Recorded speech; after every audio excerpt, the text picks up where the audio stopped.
यही 22 सालको कुरा। म त्यो बेला रेडियो नेपालमा काम गर्थेँ। त्यहाँ बसेर के त्यो कार्यक्रमको बनाइरहेको थियो। बनायो बेला भेरी एक्साइटेड भएर ज्ञानबहादुर दाइ, ज्ञानबहादुर पनि गाउँथे नि, त्यहीँ उनको सर्भिसै दिन्थ्यो। ज्ञानबहादुर एकदम भएर आए, उत्साहित भएर। अनि के भन्यो भने यो एकजना मान्छे नयाँ कलाकार आएछ, त्यो कलाकारले चाहिँ स्टुडियोमा बसेर गाएको त यस्तो गाउँदो रहेछ, यस्तो गाउँदो रहेछ। उनको भनाइमा ठ्याक्कै मोहम्मद रफी जस्तो, यस्तो मिठो स्वर रहेछ। बुझ्यौ, यसले त सबै कलाकारलाई बिताइदिन्छ दाइले। अनि त्यो भनेपछि त्यो क्युरियोसिटी हो नि हामीहरूलाई, त्यहाँ काम गर्नेहरूलाई। अनि को रहेछ भन्दा हामी हेर्न गयौँ। अन्त हेर्न जाँदा त्यो बेला त एउटा माइक्रोफोन हुन्थ्यो, अनिखेर त्यो माइक्रोफोन त्यो बन्द गर्न मिल्दैन थियो, बेग्लै थियो। अनि हेर्दाखेरि तपाईँ गाइरहेको थियो त्यो बेला, त्यो गीत गाइरहेको। अनि त्यो गीत गाउँदाखेरि त्यो आँखा चिम्लिएर त्यो मस्तसँग गीत गाइरहेको। अनि एकछिन बसेर हामीले पनि सुन्यौँ बाहिरपट्टिबाट। अनि मधुरो अत्यन्त सुन्दर रूपबाट गीत गाएको। अनि मलाई के सम्झना आउँछ अहिले पनि भने तपाईँको अहिले पनि त्यो गायकीको जो ढङ्ग छ नि, गायकीको मात्र होइन मुद्राको जो ढङ्ग छ, त्यो गाउँदाखेरि टोटल्ली इन्भल्भ भएर गाउने, त्यो गीतमा समग्र रूपमा समर्पित भएर गाउने र त्यो आँखा चिम्लेर त्यो हातको ताल अहिले पनि त्यही छ, अहिले पनि त्यही छ। तपाईँलाई सम्झना छ त्यो? एकदमै एकदमै सबै त्यो मोनिटर रुममा बसेर सुनिराख्नु भएको थियो। अब मलाई एकातिर त म एकदमै अब एक किसिमको कम्प्लेक्सिटी पनि डेभलप भइरहेको थियो मलाई। म गाउन सकौँला कि नसकौँला, यतिका ठुल्ठुलो मान्छेहरू मैले जहिले पनि नाउँ सुन्ने, मैले जहिले पनि उनीहरूलाई सम्मान भावले मैले ग्रहण गर्ने मान्छेहरू सबैले देखेँ मैले, होइन। अब यादव दाईलाई देखेँ मैले, त्यसपछि शिव दाई, नाथदाईहरू सबैलाई देख्दाखेरि, रेडियो डाइरेक्टर भोगी प्रसाद शाहजीलाई देख्दाखेरि उहाँ समाचार वाचन गर्नुहुन्थ्यो। त्यो सबैलाई प्रत्यक्ष देख्दाखेरि एक किसिमको एक्साइटमेन्ट पनि भएको थियो, एक किसिमको नर्भसनेस पनि ममा थियो।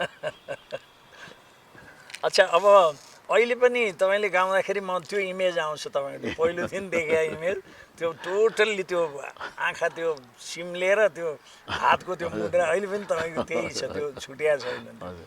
अब यो त्यो बेलाको तपाईँले कति वर्ष गर्नुभयो त्यो 22 सालदेखि धेरै लामोसम्म? पछि अब एकदमै 25 सालदेखि जब रत्न रेकर्डिङमा मलाई चाहिँ कन्ट्र्याक्ट दिइयो, त्यसपछि शिवदाई नाथदाईहरूसँग अझ बढी घनिष्ठ भयो। किनभने अलिक बढी मेहनत गर्नु पर्थ्यो।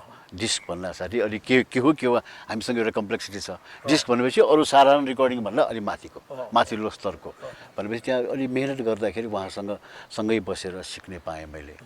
अब कसरी शब्दहरू लिने, कसरी यो के ताललाई कसरी संयोजित गरेर स्वरसँग मिलाउने, शब्द र तालको पनि अब बिचमा काटेर लिनु हुँदैन। त्यो सबै भएर के किसिमले इन्ट्रिकेसिजहरू, यो कसरी रेन्डिसनको इन्ट्रिकेसिजहरू मैले उहाँबाट सिकेँ। अनि त्यसपछि मैले त्यो सिकेपछि मलाई के लाग्यो भने अनि इन्डियन फिल्मका गीतहरू पनि मैले बुझ्न थालेँ, यो कसरी लिएको रहेछ। मोहम्मद रफीले गाउने गीत, किशोर कुमारले गीत गाउनेमा फरक के छ? तलत मोहम्मदको र मोहम्मद रफीको समान हुँदै पनि उनीहरूमा पनि सफ्टनेसमा र शब्द लिने तौर तरिकाहरूमा के फरकहरू मैले देख्न थालेँ। त्यो सूक्ष्म रूपमा हेर्ने बानी बस्न थाल्यो त्यसले गर्दा। अनि मलाई के लाग्यो भने पछि मैले त्यो गर्दै जाँदाखेरि यो लोकप्रियता भनेको जेनरल मासमा जाने हो। कुनै गीतहरूकोमा एक किसिमको सम्भ्रान्तता हुन्छ। त्यो सम्भ्रान्तताले गर्दाखेरि त्यो तलसम्म जान नसक्ने हुन्छ। त्यो गीतको के भन्छ स्तर चाहिँ सर्टेन स्तरमै सीमित रहिरहन्छ। साहित्यिक एउटा शिष्टता, भाषिक शिष्टता बुझ्नेहरूको लागि मात्रै त्यो गीतको असर हुन्छ जस्तो मलाई लाग्न थाल्यो। अनि मैले आफूलाई सीमित गर्न थालेँ। म जनरल मासमा जान सक्दैन। म राजनीतिक नेताहरूले भाषण दिएर उनीहरूलाई जुन किसिमको प्रभाव पार्न खोज्नको लागि उनीहरूले विभिन्न आफ्नो हत्कण्डाहरू अपनाउँछ, त्यो गीतमा म र सङ्गीतमा म अपनाउन चाहन्न। म आफूलाई सीमित पार्ने कोसिस गरेँ मैले। अनि मैले विचार गरेँ कि अहिले पनि के भन्ने गर्छु भने सबभन्दा पहिले गीतकारले किन गीत लेख्छ? अनि त्यो गीतकारले गीत लेख्दाखेरि अब शब्दको सागरबाट केही केही शब्दका मोतीहरू चुनेर त्यसमा किन जड्छ? त्यो अरू शब्दको के भन्छ विकल्प थुप्रै छन् नि। त्यो विकल्पबाट पनि मोती छान्ने जस्तो गरेर शब्द छानेर त्यो गीतमा उनीहरूले संयोजित गरेर जुन किसिमको एउटा भाव प्रकट गर्न खोज्छ, त्यो भावलाई अब सङ्गीतमा रूपान्तरित गरेर त्यसको जुन परिस्कृति हो त्यसलाई कतै पनि नबिगार्ने गरेर त्यो कसरी ल्याउन सकिन्छ? अब कोही कोही के छ भने अलिक टेक्निकलिटीमा बढी जोड दिन्छन्, तर मलाई लाग्छ सङ्गीतमा टेक्निकलिटी त्यति आवश्यक छैन। सङ्गीतमा एक किसिमको त्यो भावको अभिव्यक्तिमा बढ्ता जोड दिनुपर्छ। त्यसो भनेर सङ्गीत भन्नासाथै ताल र सुर त हुनै पर्यो, तर त्यो अरू विभिन्न किसिमको जुन टेक्निकलिटीबाट आफ्नो सुपेरियरिटी साबित गर्नको लागि मान्छेले जुन किसिमको अहिलेसम्म पनि गरेर आइरहेछ, त्यो त्यति साह्रो मलाई त्यसले असर गर्दैन।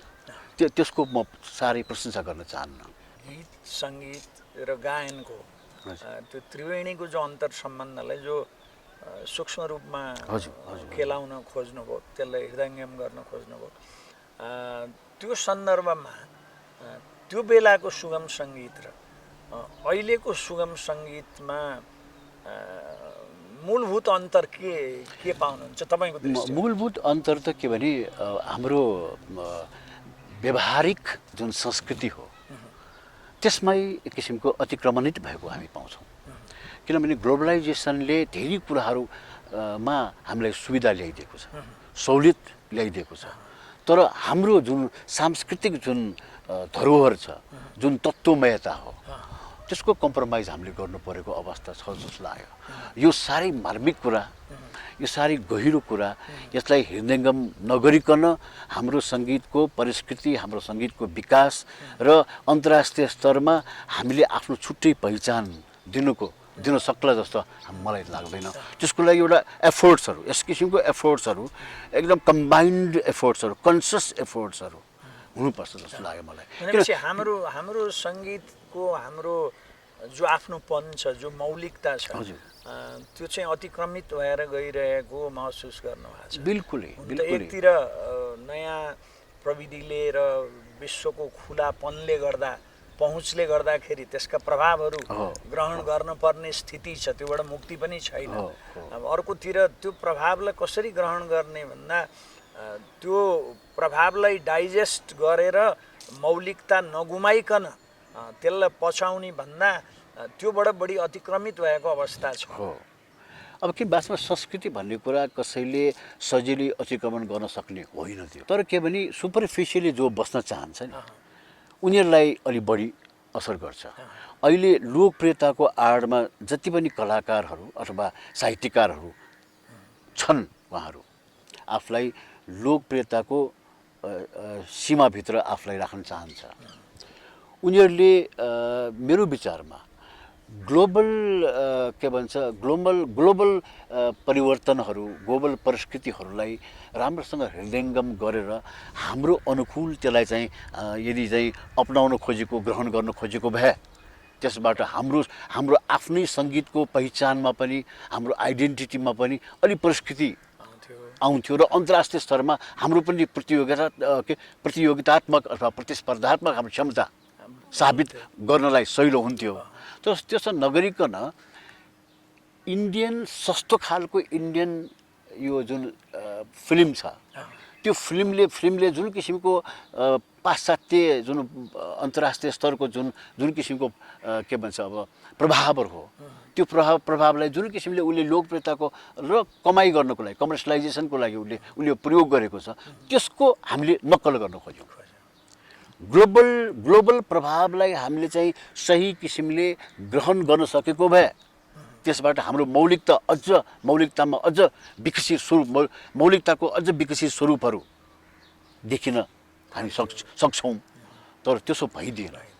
त्यसैले धेरैजसो सङ्गीतमा लागेकाहरू त्यति मेरो विचारमा यो साह्रै विनयतापूर्वक म भन्न चाहन्छु त्यति कन्सियस भइदिएनन्।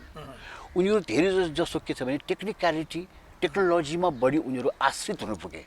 टेक्नोलोजी भन्ने कुरा त आफै शरीर होइन, त्यो त एउटा सहायक मात्रै हो त्यो, होइन? त्यो त एक किसिमको अक्जिलरी चिज मात्रै हो त्यो, होइन? बडी होइन त्यो। बडीको लागि, बडीलाई अझ निखार ल्याउनको लागि त्यो भएको प्राविधिक जुन किसिमको आविष्कारहरू हो, त्यो आविष्कारलाई हामीले सही किसिमले हामीले सदुपयोग गर्न सकेको भए त्यसले हाम्रो सङ्गीत, साहित्य, कला सबैलाई हामीले चाहिँ अन्तर्राष्ट्रिय स्तरमा अझ, किन हामी साँच्चै भन्यो हो भने मौलिकताको मात्रै हिसाब होइन कि हाम्रो आफ्नै जुन पन छ, त्यो पनमा यस किसिमको घनत्व छ, त्यो कुनै पनि अन्तर्राष्ट्रिय स्तरमा हामीले आफूलाई चाहिँ त्यो घनत्वलाई साबित गर्नको लागि हामीसँग प्रशस्त हाम्रो क्षमता छ। तर हामीले आफ्नो क्षमतालाई मेरो विचारमा अन्डरमाइन गरिरहेछौँ। मतलब अहिलेको खुला संसारमा र पहुँच जो दियो प्रविधिले, त्यो पहुँचहरूलाई प्रयोग गर्दा गर्दै त्यसलाई ऊर्जाको रूपमा ग्रहण गरेर हाम्रा आफ्ना मौलिकता, आफ्नापन, आफ्नो संस्कृति चाहिँ कायम राखेर परिमार्जन गर्दै गएको भए एक खालको परिणाम आउँथ्यो। तर हामी के भइदियो भने त्यसलाई ऊर्जाको रूपमा ग्रहण नगरिकन, ज्ञानका रूपमा ग्रहण नगरिकन त्यसलाई हामीहरूले व्यापारीकरण गर्ने उद्देश्यले त्यसका अनुकरण गर्नेपट्टि लाग्यौँ, पछ्याउनपट्टि लाग्यौँ र कसरी रातारात हामी पपुलर हुने, नाम आउने, कसरी बढी क्यासेट बिक्री हुने, सिडी बिक्री हुने भनेर त्यो भेलमा लागे हुनाले हाम्रा मौलिकता, पहिचान, हाम्रो संस्कृति एकतिर गयो। अब हुँदै गएको अवस्था छ। जुन बेला तपाईँहरूले गीत गाउन सुरु गर्नु, आर्थिक लाभ त केही थिएन, लोभ पनि थिएन, कलाकारलाई लोभै थिएन। गाउन पायो भने गाउन पायो भने हो। होइन, म अहिले पनि सम्झन्छु त्यो एक त डिस्क नगर्ने, कलकत्ता गएर डिस्क गरिन्थ्यो, डिस्क रेकर्ड। अब त्यो डिस्क रेकर्डको लागि नाम आयो भने के नभए जस्तो हुन्थ्यो कलाकारलाई। एक वर्षमा 2-3 मान्छेलाई पठाउँथ्यो। त्यो हुँदाखेरि डिस्क नभए गीत चाहिँ अहिले प्रेमदोलले भने जस्तो पैसै आउँदैन थियो, एक पैसे। डिस्क गर्न कलकत्ता छानिएर गएपछि यस्तो पनि हुँदो रहेछ, गीतमा मैले 20 रुपियाँ पाएको छु। प्रेमदोलले कति पैसा पाएको छ गीत गाउँदाखेरि? 90 रुपियाँ 90 दियो र दिएन, मलाई सुट लाग्छ त्यही। यो त्यो रन रेकर्डिङ त पछि आयो नि, म त अलि अगाडिको कुरा गरेँ। सबभन्दा सुरु भाइस टेस्ट दिँदाखेरि 10 रुपियाँ कफ्रेनलाई हो, खलाई 8 रुपियाँ, गलाई चाहिँ 5 रुपियाँ थियो। हो, 10 रुपियाँ भनौँ न, 10 रुपियाँबाट सुरु भयो। 8 देखि 10 बिचमा सुरु भयो। त्यो पनि विशेष अवसरमा मात्रै पाए। त्यो एफोर्ड गर्न सक्ने अवस्था थियो, त्यस किसिमको एफोर्डेबिलिटी त्यस बेला थियो। तर क्रमिक रूपमा अब के भन्छ सहरीकरण हुँदै गयो। अब विभिन्न चिजको आवश्यकताहरू हामीले आफैले सिर्जना गर्दै गयौँ, होइन? त्यो सिम्पल चिजमा कम्प्लेक्सिटी बिस्तारै बिस्तारै इन्ट्रोड्युस हुँदै गयो, अनि त्यो एडिसनल कम्प्लिकेसिजहरू झन् बढ्दै गयो। अब त्यसपछि चाहिँ के छ भने अब कमर्सलाइजेसन भनेको चाहिँ अन्ततोगत हरेक मान्छे कमर्सलाइज हुनैपर्ने हुन्छ सर्भाइभलको लागि, होइन? हाम्रो सर्भाइभै हुन सकिँदैन। अब हरेक कुरा मनी टर्म्समा मात्रै आउँछ। अब यो प्रसङ्गमा मलाई एउटा भन्नुपर्न चाहन्छु, के भयो भने मलाई वर्ल्ड फुड प्रोग्रामले, यो आउट अफ दि होला तर यसमा प्रसङ्ग बस्छ, वर्ल्ड फुड प्रोग्रामले मलाई चाहिँ एउटा नेसनल एडभाइजरको रूपमा काम गर्नको लागि मलाई घरमा फोन गरेर ल्यायो। म रिटायर भइसकेको थिएँ। फोन गरेर ल्यायो, अनि त्यसपछि एकजना अमेरिकनले भेट्न चाहेको छ भनेर भन्यो। भने हुन्छ म आउँछु, म फ्री नै छु भनेर म गएँ त्यहाँ पाटनमा। गएर अमेरिकन त्यहाँ डाइरेक्टर रहेछ, अनि उसले मलाई भित्र बोलायो, कुरासुरा भयो। भइसक्यो प्रसङ्ग बस के भने अब नेपालको पवर्टी म्यापिङ गर्नुपर्ने, त्यो कन्सल्टेन्सी के थियो भने poverty mapping, food इनसेक्युरिटी problem and poverty mapping भनेर एउटा थियो, फिबिम्स भन्छ। अनि त्यो गर्नुपर्ने थियो। अनि मलाई त्यसको लागि उनीहरूले एडभाइजरको रूपमा लिनु खोज्या। कुराको प्रसङ्गमा के भन्नु थाल्यो भने उसले, नेपाल त के छ र, तिमीहरूको स्ट्याटिस्टिक्स त एभर इन्क्रिजिङ, ट्रेन्ड चाहिँ तिमीहरूको माथि गइरहेछ, हायर साइडमा गइरहेछ तिमीहरूको ट्रेन्ड भनेर उसले स्याटारिकली बोल्न थाल्यो। त्यो सबै चिजमा अब हेल्थको प्रब्लमको कुरा पनि तिमीहरूका अलि माथि, सेनिटेसन पनि माथि, हाइजिन पनि माथि, तिमीहरूका हरेक करप्सन पनि माथि, दुनियाँभरको पोभर्टीको इन्डिसेसहरू सबै माथि तिमीहरू भनेर अलि मलाई चाहिँ तुरुन्तै मलाई असर गर्थ्यो अनि उसले गिला गरे जस्तो मलाई लागेर अनि मैले भने now you want to play with statistics कमन ल अब तिमीहरूको कुरा गरौँ तिम्रो केमा मान्छौ त क्राइममा तिम्रो कहाँ छौ धेरै लामो होइन क्राइममा तिम्रो कहाँ छौ अनि अरू थुप्रै प्रसङ्गहरू छन् कल्चरमा तिम्रो कहाँ छौ साल तल छौ तिम्रो भाषामा कहाँ छौ शिष्ट भाषा तिमीलाई अङ्ग्रेजहरूले दिएको तर तिमीले बिगारेर त्यसलाई के गर्ने तिमीले होइन त्यसैले धेरै कुराहरू छ यसमा नजाऊ त्यो स्ट्याटिस्टिक्समा नजाऊ त्यसैले देशलाई हेर्दाखेरि तिमीहरूले देशलाई सम्मान गरेर हेर्नु खोज तिमी यहाँ आएको मद्दत गर्नलाई आएको होइन मद्दत गर्न चाहन्छौ भने गर तिमीले हामीलाई बेगरको रूपमा के साबित गरेर हामीलाई केही दिनु खोज्या भनेर गर्छौ भने त्यो हुँदैन तर त्यस किसिमको समाजमा एउटा सोचाइमा परिवर्तन आइरहेको थियो हरेकले मोनिटरी टर्म्समा हेर्न खोजिरहेको थियो अब हामी जाउँ हाम्रो सङ्गीतको विकासको क्रमलाई कुरा गर्दाखेरि हामीले पहिले के थियो भने त्यस किसिमको सोचाइ नै थिएन आवश्यकै थिएन किनभने त्यो होल तपाईँको राज्य नै प्रोटेक्टेड थियो राजा महाराजाहरू होइन भाइ भारदारहरूबाट प्रोटेक्सनमा गरिरहेको अनि सप्लाई ओरिएन्टेड छ डिमान्ड भन्ने कुरा छँदै छैन उनीहरूले जे तिमीलाई लिऊ भनेर भन्यो त्यो हामीले ग्रहण गरेर सप्लाई ओरिएन्टेसनमा हामीलाई थाहा थिएन उनीहरूले जे भन्यो त्यही गरेर बेलामा त्यस बेलाको सङ्गीतको अवस्था त्यो बेलाको सामाजिक जुन परिवेश हो त्यो सामाजिक परिवेशले निर्धारित गर्ने अवस्था भएको हुनाले त्यो बेला अलि के भन्छ ओबिडियन्स भनौँ न अलि अरूलाई रिझाउने किसिमको सङ्गीत हुने गर्यो साहित्य पनि त्यही किसिमको भयो अब समाजमा क्रमिक रूपमा जब समाजमा एउटा आत्मनिर्भरता र मसँग पनि केही अधिकार छ अधिकारको खेती जब सुरु भयो होइन त्यो राजनीतिले आफ्नो व्यावसायिक एउटा चाहिँ के छ भने सम्भावना उसले खोज्दै गयो अनि उसको व्यावसायिक सम्भावनालाई उसले विकसित गर्दै स्थापित गर्दै लैजान खोज्यो त्यसपछि समाजमा परिवर्तन आयो त्यो स्वाभाविक अब समाजमा के भने अब के भने एक किसिमको स्ट्रे अब you have to compete with others त्यो बेला चाहिँ हार्मोनीमा बसिरहेको थियो मान्छेहरू तिम्रो पनि राम्रो मेरो पनि राम्रो मेरो पनि सुन भनेर किसिमको भित्रभित्र छ प्रतिस्पर्धा छ तर अनकन्सियस छ एउटा हार्मोनाइज गर्ने हिसाबमा थियो पछि गएर के भने अब खोसाखोसको प्रतिस्पर्धा यस किसिमको अब त्यसलाई स्वस्थ भनौँ कि अस्वस्थ भनौँ त्यो शब्द प्रयोग नगरौँ प्रतिस्पर्धा त्यो हिसाबमा होडबाजीमा गयो अनि त्यसले गर्दा सङ्गीतमा पनि अब अलि छिटो सङ्गीत निकालेर अरूसँग प्रतिस्पर्धा गर्नुपर्ने अनि अलि मार्केट सिर्जना हुँदै गयो समाज कमजोर हुँदै गयो मार्केट बढ्दै गयो होइन समाज कमजोर हुँदै गयो अब इन्डिभिजुअलिटी बढ्दै गयो इन्डिभिजुअलिटी अब त्यो मार्केट भन्दा साथै अब मार्केट ओरिएन्टेसनमा गएपछि जसलाई हामीले स्तरीयता भनेर परिभाषित गरेर बस्यौँ त्यो परिभाषामा केही किसिमको प्रभावहरू पर्न थाल्यो नकारात्मक भनौँ कि सकारात्मक त्यो प्रभाव पर्न थाल्यो अब स्वाभाविक रूपमा समाजको परिवेश जब बदल्दै गयो होइन अब त्यसको असर चाहिँ मेरो विचारमा सामाजिक विधाहरू सबैमा पर्छ त्यो स्वाभाविक छ समयले ल्याएको अहिले आएर मैले विचार गर्दाखेरि त्यो किसिमको क्रमिक रूपमा आएर पछि गएर जम्प गर्यो स्पोरेडिक किसिमको परिवर्तनहरू देखा पर्यो जसमा कि हामी अभ्यस्त थिएनौँ अब हामीले के भयो जहिले पनि हामी सम्झन्छौँ त्यो बेलाको सम्झन्छौँ त्यो बेलाको हामीलाई कन्ट्रास्ट छ म अब गीत गाउँदाखेरि मलाई त्यो बेलाको गीत अहिले मसँग कन्ट्रास्ट छ तर अहिले गीत गाएको आज गाएर म घरमा गइसकेपछि बिर्सन्छु अर्को आइसक्छ त्यसैले यो यसको स्वाभाविकतालाई अलि सही किसिमले विश्लेषण गरेर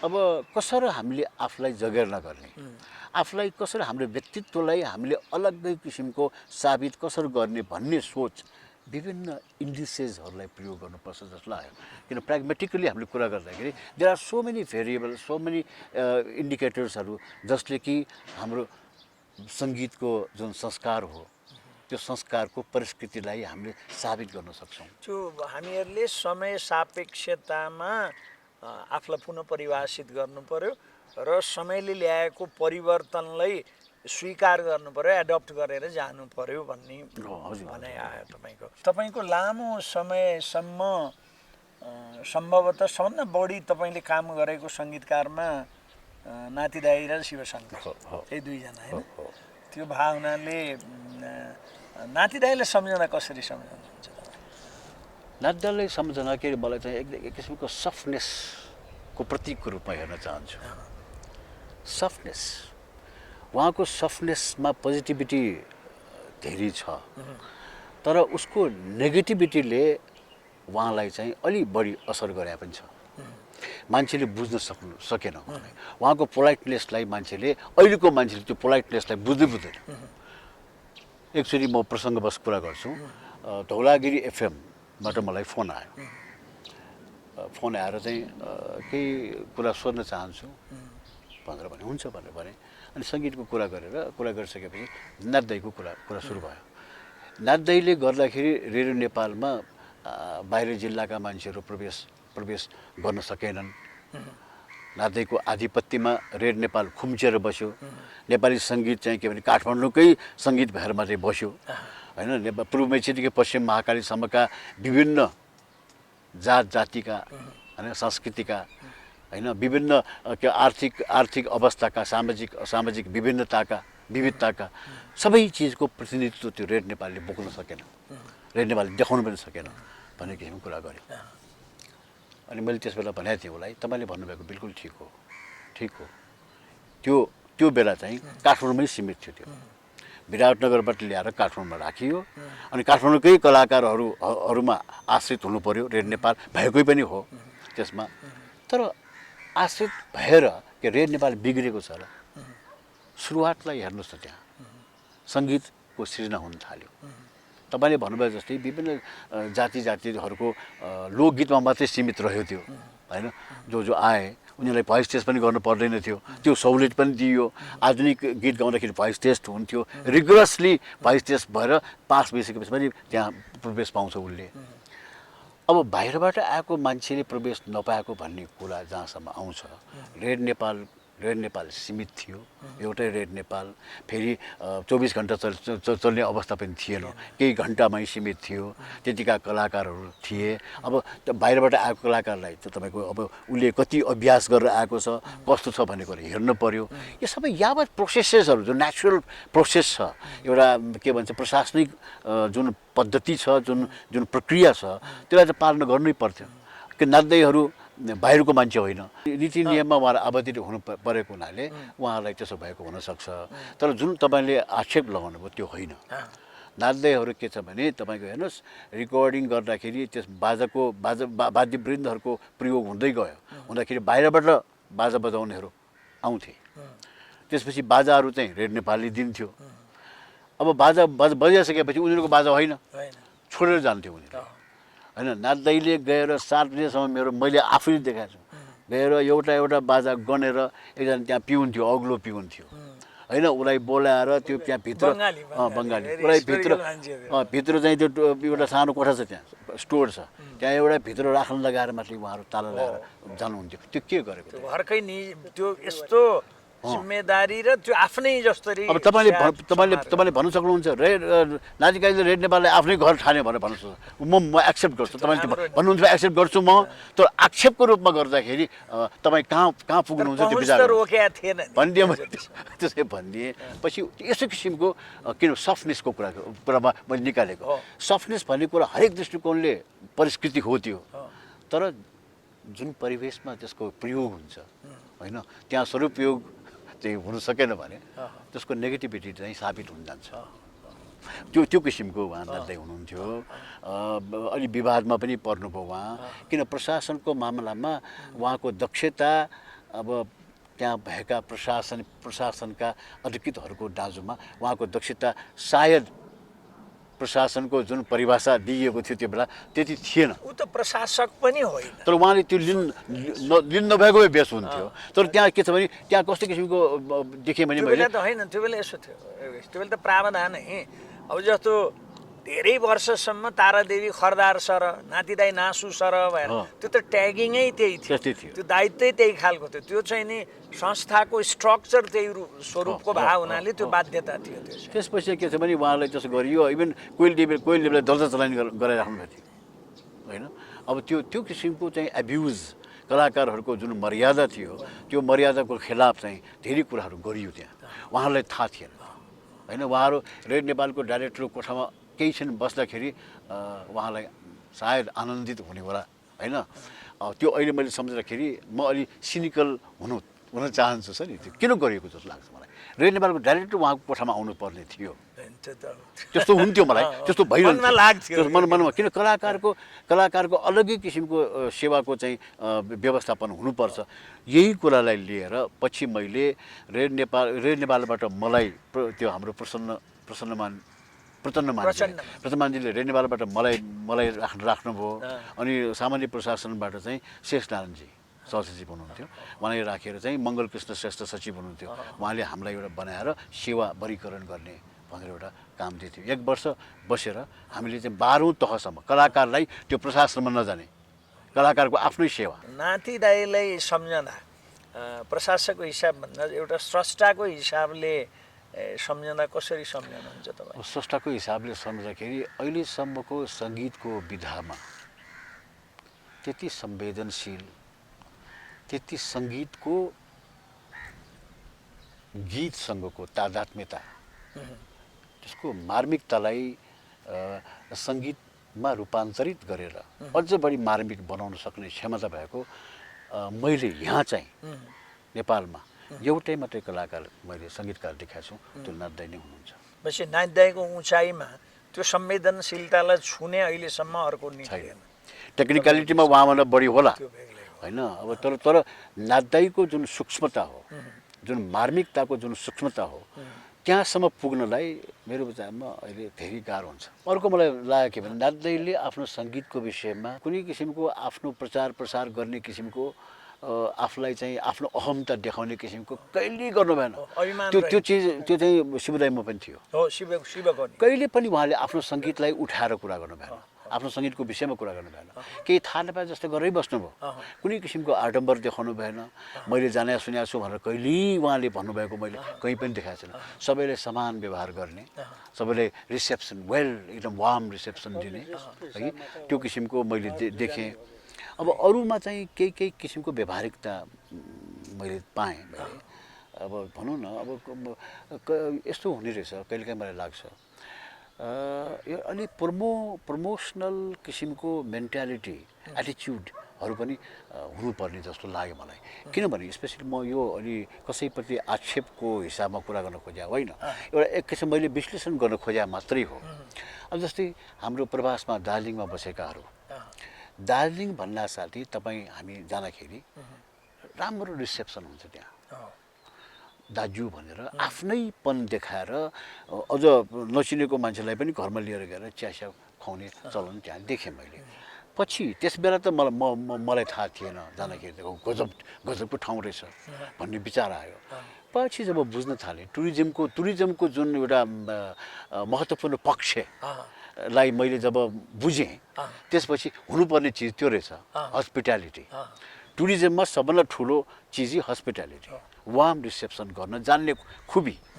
किनभने उनीहरूको जीवन निर्वाह त्यसमा आश्रित धेरै जसो उनीहरूको त्यसमा आश्रित हुने भएको हुनाले त्यस किसिमको संस्कृतिको विकास त्यहाँ भइरहेको भएकै कारणले जब प्रवासहरूबाट पनि हाम्रो सङ्गीतको क्षेत्रमा अरूको क्षेत्रमा कुरा नगरौँ सङ्गीतको क्षेत्रमा जब प्रवासबाट पनि विभिन्न साङ्गीतिक तपाईँको कलाकारहरू भित्रिए त्यसपछि मलाई लाग्यो अहिले आएर मैले विचार गर्दाखेरि यहाँका कलाकारहरूमा त्यो व्यावसायिकताको कुनै किसिमको ज्ञान त्यसप्रतिको आग्रह केही पनि नभएको कारण उहाँहरू यहाँ आउँदाखेरि मेन उहाँहरूको पर्पसै त्यही थियो। त्यसपछि उहाँहरूलाई अर्को कुरा यहाँ बसेकाहरूलाई सर्भाइभलको प्रश्न थिएन होइन। अब उहाँहरूलाई चाहिँ सोसियली र फाइनेन्सियली पनि सर्भाइभलको त्यो समस्यै बोकेर आउनुहुन्छ। अनि त्यो समस्याको समाधानको उपायहरू मा उहाँहरू अभ्यस्त हुँदा हुँदै धेरै कुराहरू चाहिँ त्यसको प्रभावमा परेको म देख्छु र त्यसपछि उहाँले त्यो व्यक्तित्वहरू छान्नेतिर पनि लागे जस्तो मलाई लाग्छ। भनेपछि कोही व्यक्तिलाई बढी प्रमोट गर्ने, त्यो गरेर अनि फेरि अर्को फाइदा के भयो त भनेपछि जुन व्यक्ति यहीँ मात्रै सीमित भएको भए त्यति लाइमलाइटमा आउने थिएन, त्यस किसिमको प्रचारको जुन सहुलियत पाउन सक्ने थिएन, कम गाएर पनि, कम भेराइटी गाएर पनि हुन सक्ने थिएन र थुप्रै भेराइटी गाएर पनि, थुप्रै योगदान गरेर पनि बिहान नबनिकन बेलुका नबनिकन आफ्नो के भन्छ सहुलियत आफ्नो असुविधा नबनिकन गाउनेहरू चाहिँ एकातिर परे। त्यसपछिको के भयो भने अब जति पनि यहाँका अपर्च्युनिटिजहरू छन् त्यो अपर्च्युनिटिजहरू यहाँको मान्छेले कहिले विचार नगरेका अपर्च्युनिटिजहरू, त्यो अपर्च्युनिटिज भनेर नलिएको, लिन नजानेको त्यो अपर्च्युनिटिजहरू देख्नेहरूले देखे। त्यस किसिमको सङ्गीतमा प्रभाव बढ्दै जाँदाखेरि रेडियो नेपालको स्वरूपमा पनि बिस्तारै बिस्तारै परिवर्तनहरू आउन थाले। त्यसपछि अब त्योभन्दा बढ्ता भित्र जान चाहन्न म, त्योभन्दा भित्र छ थुप्रै कुराहरू छ जुन अहिले पनि छ। अब सङ्गीत चाहिँ विभाजित हुन गयो, कोही के भन्छ के जन सङ्गीतकार होइन, जनताको सङ्गीतकार, जनताको गायक भन्ने किसिमको त्यो पनि भएर आयो, स्वाभाविक छ होइन। किनभने गाउँ पसेर भित्र गएर जनजागरण आल्फा ग्रुपहरूले त्यो गर्नु थाल्यो उनीहरूले। अब अहिले पनि मैले सुनेको छु उनीहरूले के अरू गीत त गीतै होइन, यो प्रेमको गीत के हो, गीत ऐयासी गीत हो, यो राजा महाराजहरूको लागि गीत हो, वास्तवमा हो पनि त्यो त्यहीँबाट सुरु भएको हो। अब सङ्गीतको कुरा गर्दाखेरि दुई किसिममा सुरु भएको छ, एउटा चाहिँ भक्ति सङ्गीतबाट सुरु भएको छ, एउटा राजा महाराजको स्तुति गानबाट सुरु भएको छ। सुरु भएको त्यहीबाट हो सङ्गीतको हामीले पढ्दाखेरि त्यही भन्छ। तर माया प्रीतिको गीत त त्यो एउटा शाश्वत पक्ष हो। एक्ज्याक्टली। अब उहाँहरू भन्न चाहनुहुन्छ त्यसै यो सबै विवाद किन उठेको त भनेदेखि जब राजनीतिक सचेतनाहरू बढी जागृत हुन थाल्छ त्यहाँ विभिन्न किसिमको चाहिँ अन्तर्क्रियाहरू हुन थाल्छ। अब त्यो अन्तर्क्रियामा हामी अहिले छौँ, अहिले पनि त्यही छौँ। हामी त्यति सेटल भइसकेका छैनौँ। हामीले दिशाबोध गर्न सकेको अवस्था छैन, न सङ्गीतले, न साहित्यले, न कुनै पनि यस्तो संवेदनात्मक विधाहरूले अहिले पनि कुनै किसिमको दिशाबोध गर्न। तर यसो छ कि योगेश, मलाई के लाग्छ भने त्यो सामाजिक परिवर्तनसँगै त्यो स्वरूपहरू परिवर्तन हुँदै जाने हो। त्यसै हुनाले त्यसका धारहरू छुट्यो, पहिला थिएन नि। पहिला हामीहरू कुरा गर्दाखेरि सङ्गीत भन्यो भने कि शास्त्रीय सङ्गीत कि लोक सङ्गीत कि चाहिँ आधुनिक सङ्गीत भन्थ्यौँ हामी होइन भनेर एउटा तीन धारको कुरा गर्थ्यौँ। अब कतिवटा धार आइसक्यो, अब विश्व सङ्गीतको प्रभावबाट हामी मुक्त छैनौँ। त्यसो भएले तपाईँले भन्नुभयो जस्तो जीवनमा जो पर्ने प्रभाव हो, मानिसको जीवनमा जसरी परिवर्तन आउँछ, मानिसका सोचाइमा, मानिसको बाँच्ने ढङ्गमा जे परिवर्तन आउँछ, भौतिक र मानसिक परिवर्तन, त्यो परिवर्तनकै प्रतिबिम्ब त देखिने हो आखिर म्युजिकमा पनि। त्यो पक्का पनि हो। तर डरलाग्दो के छ भने जब विधात्मकतामा मान्छे विभाजित हुन सक्दैन, विभाजिततालाई हामीले संरक्षण गर्न सक्दैनौँ। नदीले आफ्नो किनार हराए जस्तै हुन जान्छ, गाह्रो हुन्छ सम्हाल्न। जीवनलाई सभ्यताको कसीमा यहाँसम्म ल्याउनुको पछाडि के थियो त भन्दाखेरि जीवनलाई नियमित बनाउने। किन प्रकृतिको हरेक चिज नियमित छ, त्यसले कहिले पनि त्यो बेनियम कहिले पनि गरेन। बेनियम जब गर्छ विध्वंस ल्याउँछ। तपाईँको भनाइ परिवर्तनलाई स्वीकार गरेर सृजनाको नदी चाहिँ भग्न दिनु पर्यो, तर बाँध भत्किन भएन। विधात्मकता हराएर जान्छ। त्यति हदसम्म हामी अलमलिएर हामी बस्ने अवस्था हामीले सृजना गर्न हुँदैन। किनभने कुनै यदि आइडेन्टिटीलाई, यदि हाम्रो पहिचानलाई हामीले मान्ने हो भने यो ग्लोबल परिवेशमा पनि हाम्रो अलग्गै अस्तित्वलाई हामीले चाहिँ स्वीकार्ने हो भने, त्यो आवश्यकता हामीले यदि नकार्ने हो भने यो कुराहरू चाहिँ साह्रै विचारणीय कुरा छ, साह्रै मार्मिक कुरा छ जस्तो लाग्छ मलाई चाहिँ। अब तपाईँले सङ्गीतकार जस्तै गीतकार पनि धेरैको अब तपाईँले मबिबी शाहदेखि लिएर किरण खरेल, रत्न शमशेर, मेरो पनि गाउनुभयो, थुप्रै थुप्रै गाएका कालीप्रसाद रिजाल साराको गीतहरू गाउनु भएको छ तपाईँले। अहिले नयाँ पिँढीकोहरू पनि गाउनु भएको छ। गीत लेखनबारे, गीतकारबारे चाहिँ के तपाईँको धारणा के? त्यस्तै हो। मलाई के लाग्छ भने म चाहिँ अलि बढी पहिलेदेखि नै शेरो शायरी बढी पढ्ने र हिन्दीको पनि त्यो कविहरूको कविता पढ्ने, क्लिष्ट कविता जसमा कि शुद्ध संस्कृतको मौलिकता बोकेका हिन्दी शब्दहरू प्रयोग भएकाहरू, त्यो छुट्टै त्यसको संस्कृति हुने रहेछ जस्तो मलाई लागेन। त्यसको अलग्गै छुट्टै संस्कृति हुन्छ।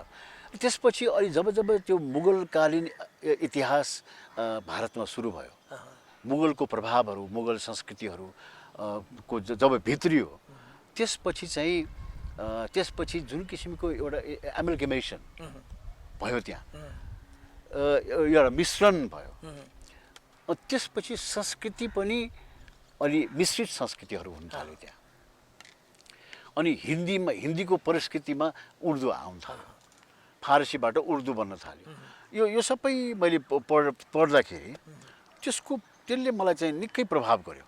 अनि नेपालीमा चाहिँ कस्तो भयो भने पहिलो सुरुमा मैले भने नि, मलाई सबभन्दा पहिले गीत मैले सुनेको मलाई मनपर्ने चाहिँ शिवदाईको गीत। शिवदाईको गीतमा अलिक कता त्यो गजलहरू सुन्दाखेरि त्यो इन्डियनको गजलहरू जस्तो लाग्ने। ए गगन की सुन्दरी होइन, जा ए पछिक जा होइन। अनि त्यस्तो गीतहरू मलाई असाध्यै मनपर्थ्यो। अनि जस्तै के यो हँसिलो जिन्दगीमा भन्ने त्यसले गर्दा मलाई त्यो मन पर्यो। त्यो मन पर्दै गऱ्यो। त्यसो नाच्दैको गीत मलाई त्यति साह्रो कानमा जाँदैन थियो। त्यसको सफ्टनेसलाई मेरो कानको रफ कानले ग्रहण गर्न सक्दैन। त्यो परिस्कृति मेरो कानलाई पनि परिष्कृत गर्नुपर्ने त्यो भइसकेको थिएन। किन सफ्ट नोट्सहरू, त्यो साउन्डको वेभलेन्थ्सहरूमा के छ भने साह्रै सफ्ट भनेपछि कानमा जाँदैन, त्यो एकैचोटि झटक्क जाँदैन। जुन कि अहिलेको गीतहरू जुन किसिमको अहिले रफनेस आइरहेको कारण त्यही हो, किन कानलाई हामीले अभ्यास गर्ने समय छैन। त्यो कारणले भएको जस्तो लाग्यो मलाई। अनि त्यसमा बिस्तारै जब मैले मेलोडी भन्ने कुरा बुझेँ, जब मैले हिन्दी गीतमा पनि प्रत्येक शब्दलाई कसरी लिन्छ, जस्तै एउटा सानो इक्जाम्पल दिन्छु म। मोहम्मद रफीले एउटा गीत गायो, सङ्गीतकार जयदेव, उसले गीत दियो उसलाई, लेख्ने साहिल लुधियानवी।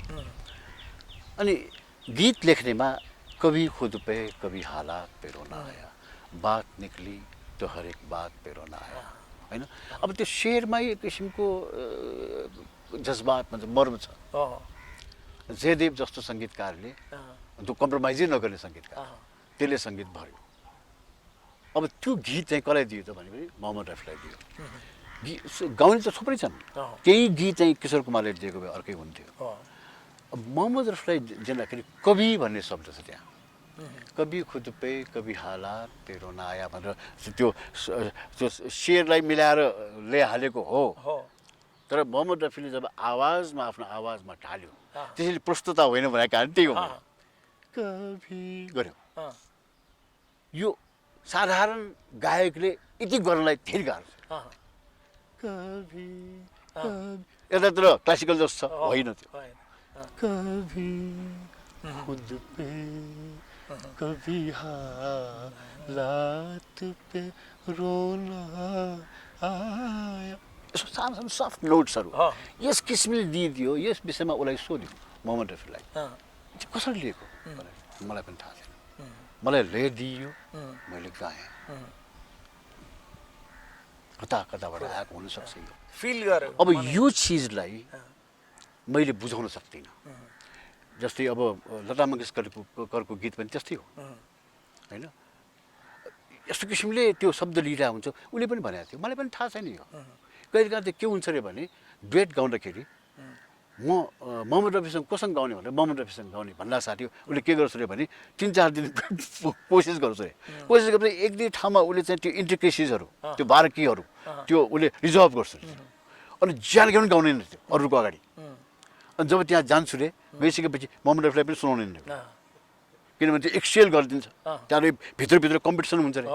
अब मोहम्मद रफीको अलि लिने तरिका चाहिँ अलिक कसो कसो यो बाहिर माथिबाट नै उसलाई चाहिँ वरदान आए जस्तो हुन्छ अरे है। जस्तै भनौँ न उसले धेरै गाएको छ, सँगै गाएको गीतमा लता मङ्गेशकर भन्दा पनि उसको सुप्रिमेसी बढी छ होइन। एहसान तेरा होगा मुझ पर होइन, के तेरी आँखों के सिवा दुनियाँ में क्या रखा क्या है, यसो गीत हो नि। त्यसो भएको हुनाले उसलाई जहिले पनि त्यो फिल हुन्थ्यो अरे। अनि गाइसकेपछि मोहम्मद रफी हाँस्थ्यो अरे होइन, यो त तिमीले गजबले लियो नि भनेर भन्छ अरे। त्यस किसिमको स्वस्थता, राम्रो परिस्थितिमा आफूलाई अभ्यस्त गर्ने होइन, आफूलाई चाहिँ समर्पित गर्ने त्यो किसिमको जुन अवस्थाहरू छ नि, जुन सङ्गीतलाई पूजा आराधनाको हिसाबमा लिने अवस्थाहरूले सङ्गीतलाई एस्थेटिक बनाउँछ। अब त्यो अब त्यो गीत लेखनमा अब गीत पनि यो मैले त्यही भन्नु खोजेँ, गीतमै त्यो मार्मिकता छ। कभी खुद पे कभी हालात पे त्यो यस किसिमको गीत त्यो सबै मैले पढ्दाखेरि मलाई चाहिँ कैफी आजको गीत असाध्यै मन पर्छ। त्यो हिन्दी नभएर नेपालीमा आउँदाखेरि अनि मैले भने नेपालीमा आउँदाखेरि के छ भने सुरुमा मैले गीत बुझेको थिएन, अलिक कुनै शब्द राम्रो हुनासाथै मलाई मनपर्ने हुन्थ्यो। पछि जब मैले त्यो शब्दको संयोजनलाई मैले अलि बारीकीबाट मैले अध्ययन गर्न थालेँ, त्यसपछि अब यादव दाइको गीत सम्झेँ मैले होइन। यो आकाशको विस्तार भन्दा टाढा, सागरको किनार भन्दा टाढा, हेर्नुहोस् साहेब डान्की जस्तै किसिमको तपाईँले वाचन गर्न सकिन्छ होइन। यो आकाशको विस्तार भन्दा टाढा, सागरको किनार भन्दा टाढा, जहाँ चाहनाका लहरहरू नउठुन्, जहाँ सपनाका कोपिला नफुटुन्। यो कति यस्ता क्षणहरू आउँछन्। मैले तलको लिएको कारण के भने तलले मलाई छोएको, साँच्चै भन्ने हो यो लाइनले छोयो। अनि यस किसिमका गीतहरूले मलाई सुन्न थाल्यो। यो गीतमा गीत गाउँदाखेरि मलाई अरू गीत पनि गाउँछु म, तर गीत गाएको जस्तो मात्रै हुन्थ्यो। यो गीत गाउँदाखेरि एक किसिमको त्यो जीवन्तताले मलाई नै प्रभावित गर्थ्यो। एक्चुअली म ईश्वर वल्लभको गीत गाएको थिएँ मैले, धेरै भइसके कि जीवनमा पीडा, फेरि आज के को खुसी याद आयो, व्यथा याद आयो। त्यो गीतको सुरुको लाइनले मलाई यस्तो छोयो। त्यसपछि मैले त्यो गीत रेकर्डिङ गर्दाखेरि म रुएँ, आँखाबाट बरबस आँसु आइरहेको, कता म पुगिरहेँ। त्यो गीतको असर, त्यो सङ्गीतको असर, नाच्दैले यस किसिमले सङ्गीत भर्नुभयो डुबेर। मेरो विचारमा यो सङ्गीत भन्दाखेरि नाच्दैको पनि आँखा रसाएको हुनुपर्छ। त्यस किसिमको मैले हिँडेका बाटो अतीतको देखेर मेरै रगत याद आयो, यो लाइनले त्यहाँ कविता छ। यस किसिमको गीतहरूमा जति आनन्दित हुन्छु म, अरू गीत त औपचारिक मात्रै हो, गाउनु पर्ने होइन भने किसिमको आफूलाई चाहिँ के नै हो भनेर भन्ला यो किसिमको अहिले मैले भन्न सकिरहेको छु, त्यस बेला म भन्न पनि चाहँदैन थिएँ। किनभने मेरो अर्कै किसिमको मलाई त्यति हदसम्म नबुझ्ला जस्तो लाग्छ मलाई। तर कतिपय गायकहरू त्यो गीतको मर्मलाई त्यति ध्यान दिनुहुन्न कि झन् अहिले आएर त त्यो गीतको स्तरीयतामा भन्दा त्यसलाई सङ्गीत त्यो पनि यान्त्रिक अहिलेको कुरा गर्दाखेरि यो कुरा चाहिँ मेरो विचारमा एब्सोल्युटली हुन्छ। अहिलेको सन्दर्भमा यो मैले जुन कुरा गरेँ हो, यसलाई चाहिँ क्लासिकल भन्ने बेर छैन। यो क्लासिकली हुन जान्छ किनभने यस्तो किसिमको अहिले समाजै छैन। अहिले प्रेम भन्ने चिज नै पहिलेको प्रेम कस्तो हुन्थ्यो भने हामीले कथाहरू सुनाउँथ्यो, डेला मज्नु भनेर भन्छ, एक किसिमको समर्पण, एक किसिमको त्याग, यसमा मिलन बिछोडको खास अर्थ हुँदैन। जति पीडा भोग्यो त्यति प्रेम चाहिँ त्यति कसिएर आउने किसिमको होइन, त्यति नै त्यो प्रेम चाहिँ त्यसको कुरा ग्राभिटी बढ्ने। अब अहिले चाहिँ के छ भने जति फेर्न सक्यो प्रेमलाई, जति व्यापारिक रूपमा तपाईँले त्यसलाई दर्शाउन सकियो त्यति खुबी हुने। मैले कोसँग मैले 5-6वटा मैले छोडिदिएँ। अब आइम ए फ्लटिङ टाइप भन्छ, त्यो खुलेर भन्छ, फुर्तीले भन्छ।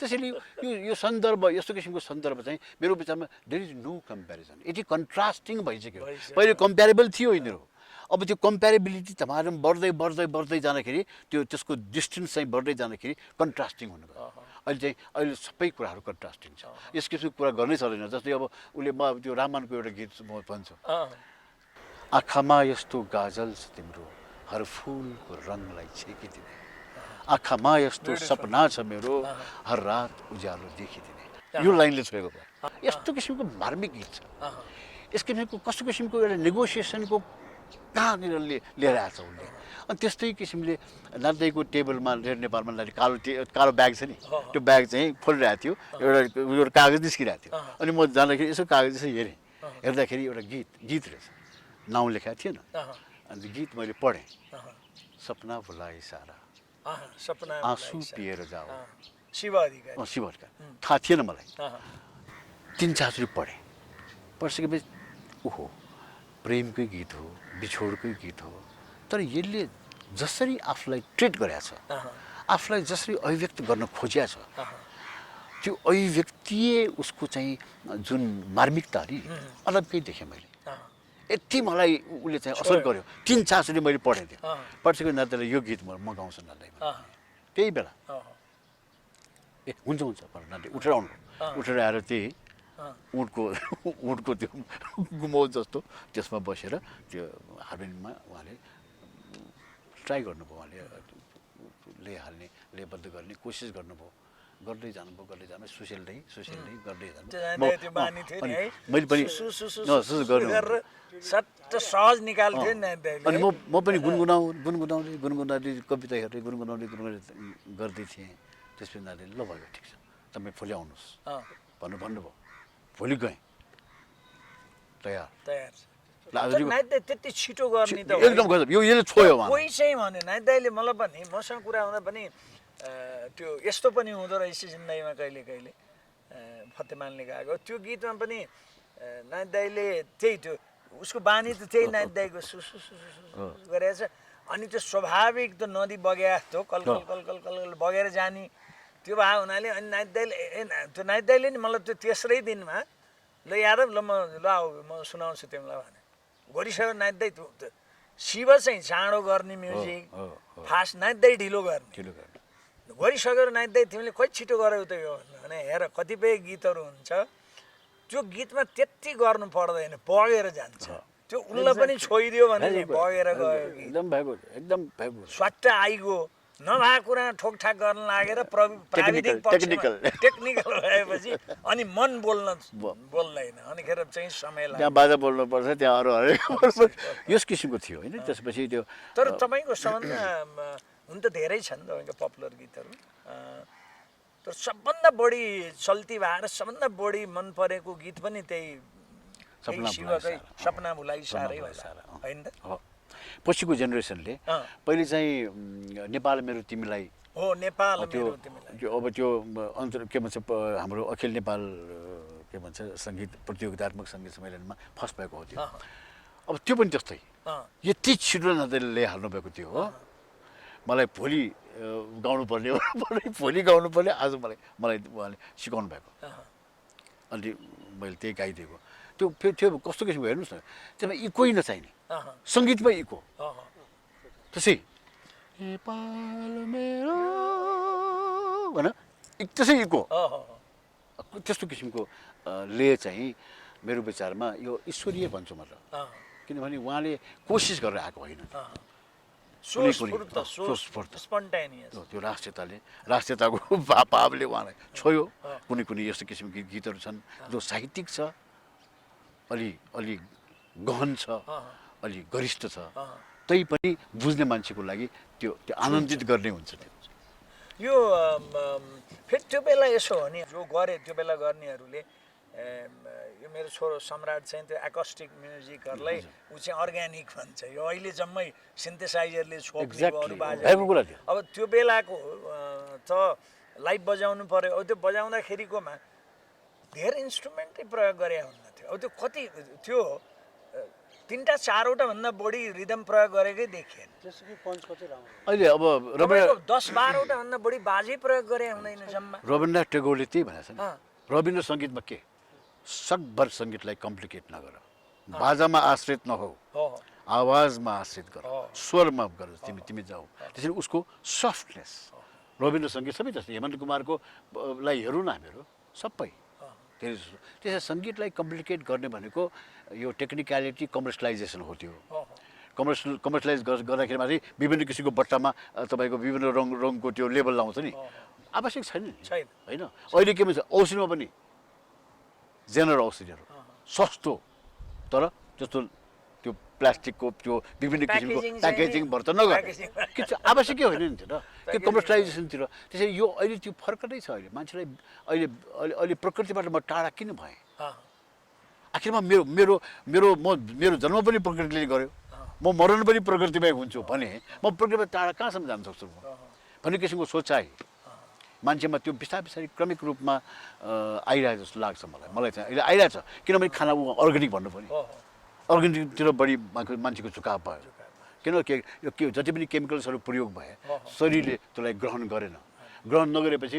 म्याल फङ्सन म्याल एब्जोर्बेसन आउनु थाल्यो त्यो बेलाको प्रेम दोषकै पनि नि अब थुप्रै काल चाहिँ तिम्रो गीतहरू यो नानीको सिरैमा के इन्द्रकमल फुल फुल्योदेखि लिएर सम्पूर्णमा त्यहाँ कति बाजा प्रयोग भएको थियो यो नानीको सिरैमा के इन्द्रकमल फुल कति एउटा साहित्यको सरलीकृत साहित्य जो कि जनमानसमा जो के भन्छ हाम्रो गाउँ बेसीदेखि चाहिँ सहरसम्म पनि सबैले बुझ्ने त्यस बेलाको यो लेख्या कस्तो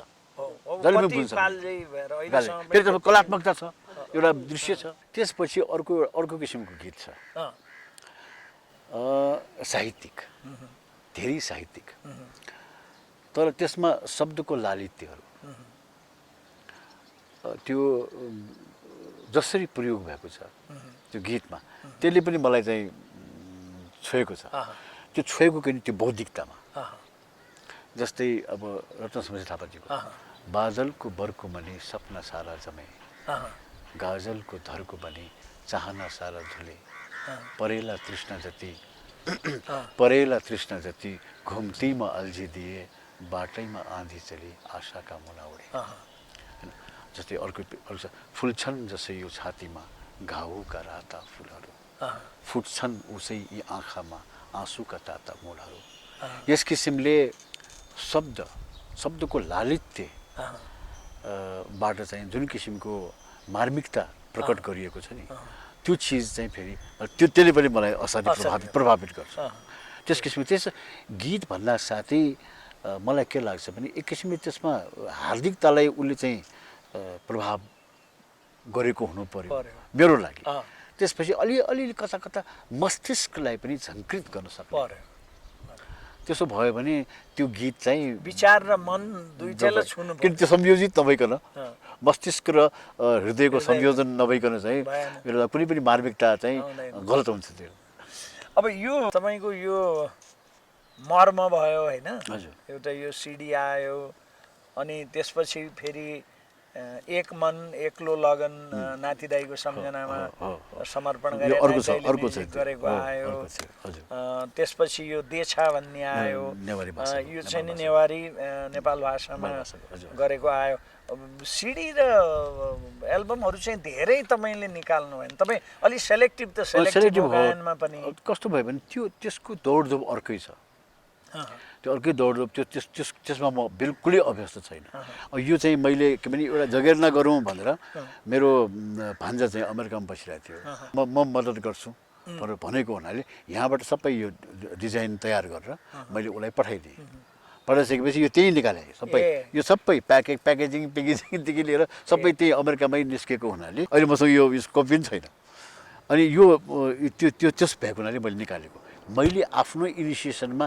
निकाल्ने अवस्था पनि थिएन त्यो दौडधुप गर्न पनि सक्ने थिएन त्यो स्किल मलाई बिल्कुलै छैन म जिरो अनि एक मन एक्लो लगन चाहिँ नाति दाईको सम्झनामा अर्कै छ नातिको तिमीलाई सम्झिँदा एक मन एक्लो लगन चाहिँ यो चाहिँ म्युजिक नेपाली त्यस बेला सिडी आएको थिएन यो नाति दाईकोमा उनलाई सम्झिँदा नाति दाईलाई सम्झिँदा यो चाहिँ सिडी पनि छ यस बेला सिडी आएको थिएन 10 वटा गीतहरू धेरैलाई अब मैले पनि मेरो गीत जति नाति दाईले गरेको धेरै जसो गीत हालेर स्वर्णिम सम्झना भनेर त्यो पनि निकालेको छु मैले भने मतलब नातिकाजी हामीले पहिला रेकर्ड भइसकेको छ यही गर्नुभएको होइन विमोचन जस्तै भएको थियो नि यहाँ त्यो होइन त्यो त यो त नाति दाई बितिसकेपछि त्यो नाति दाईहरू सबै यहाँ जम्मा भएर तपाईँहरू अर्कै थियो राष्ट्रकविले नै गर्नुभएको हो त्यो बेला हो हो माधव घिमिरेजी नै हो, आउनु हो, भएको थियो हो, राष्ट्रकवि सबै थियो यहाँ निकै राम्रो त्यो चाहिँ अर्कै थियो छ कति गीत जति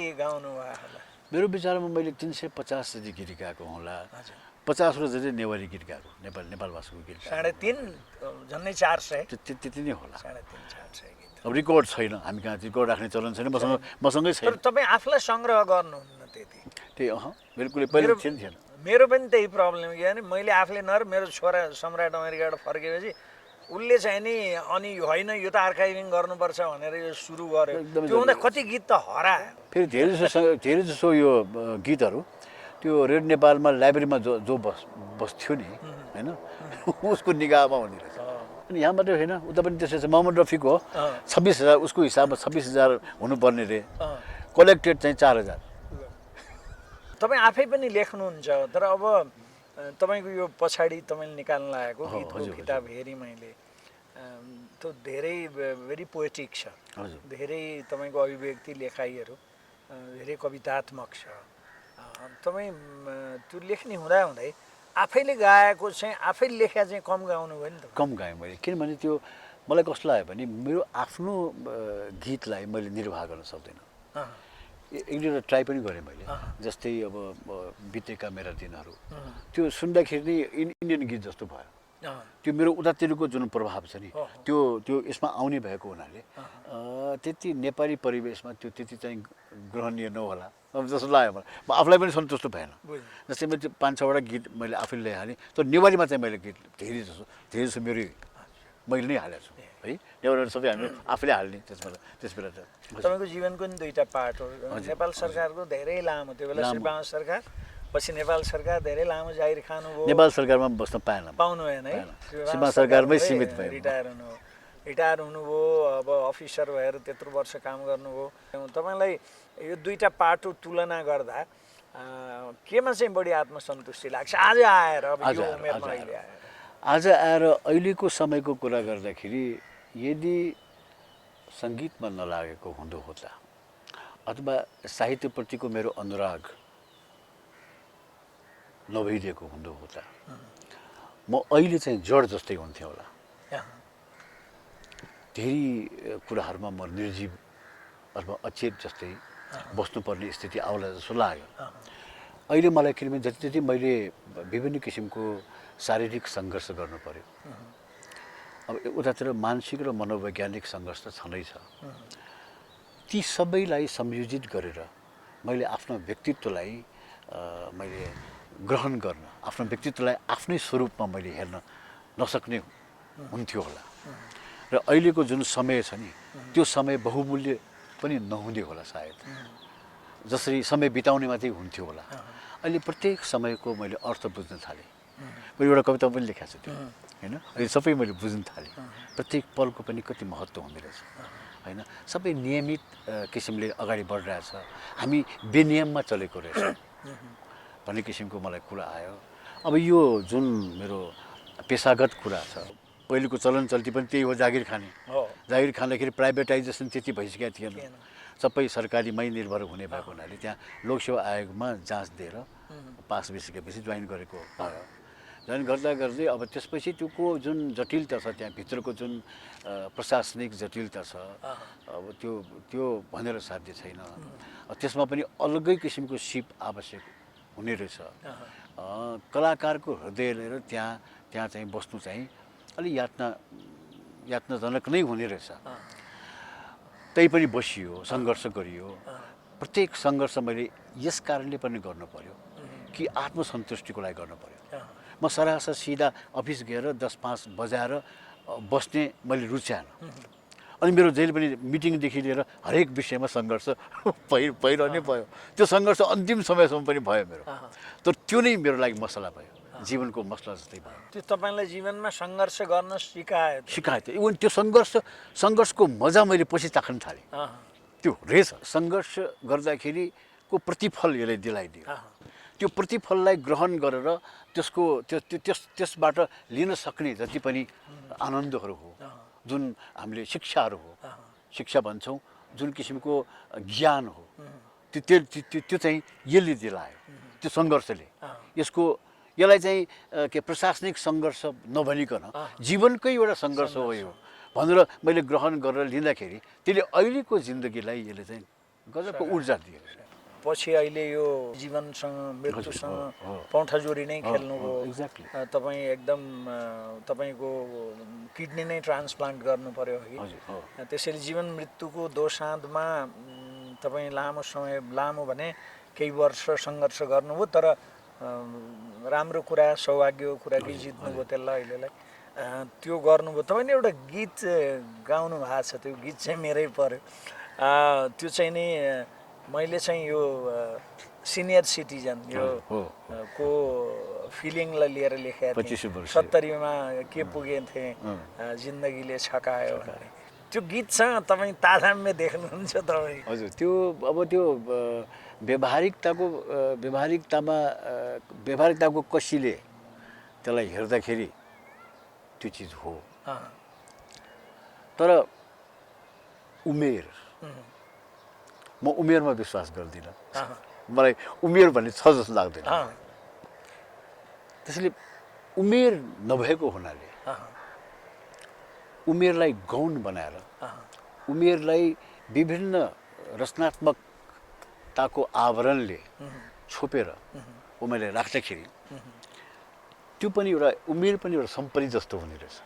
यो अलि बढी कवितात्मक हुनसक्छ यो।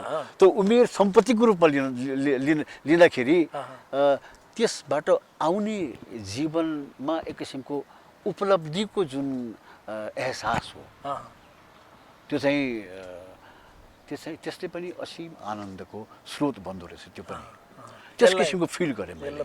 अनि त्यसलाई हेर्दाखेरि त्यो एउटा गीत हो जनमानसको लागि।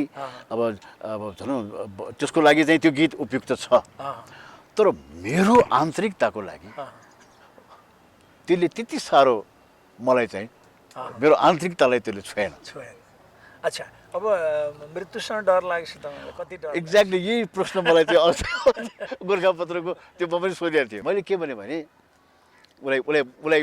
जवाफ दिएको, उसलाई भनेको त्यही जवाब दिन्छु म। अवश्यम भाविताको हदसम्म मलाई डर लाग्दैन, तर व्यावहारिकताको कमजोरीले कता कता डर पैदा गरिदिन्छ। यसलाई सिम्प्लिफाई गर्नुहोस् न आम मान्छेको पहुँचभित्र। अब यो मृत्यु भन्ने चिज त जीवन सँगसँगै आएको होइन। कहिले जीवन छाया हुन्छ, मृत्यु शरीर हुन्छ, कहिले मृत्यु छाया हुन्छ, जीवन शरीर हुन्छ। त्यस किसिमको उनीहरूको सम्बन्ध चाहिँ आइरहेको हुन्छ। हाम्रो यात्रा सँगसँगै त्यो सम्बन्ध हातेमालो गरेर अगाडि बढिरहेको हुन्छ। हामीले पनि देख्दैनौँ त्यसलाई, तर त्यो छ हामीसँग छ। त्यस किसिमको अवश्यम्भावितालाई विचार गर्ने हो भने त्योसँग डर लाग्नुपर्ने कुरै छैन होइन। तर धेरै कुराहरू छ। हामी मान्छे भएर जन्मेपछि हामी देउता त हुँदै होइनौँ। हामीमा लोभ, प्रलोभन, माया, जति पनि छन् त्यो सबै चिजहरू सामाजिकतालाई जसले बनाएको छ, सामाजिकताको स्वरूप जसले निर्धारण गरेको छ, त्यसलाई विचार गर्दाखेरि मृत्यु देखेर डर लाग्नु स्वाभाविक पनि छ। योभन्दा बर्दास्त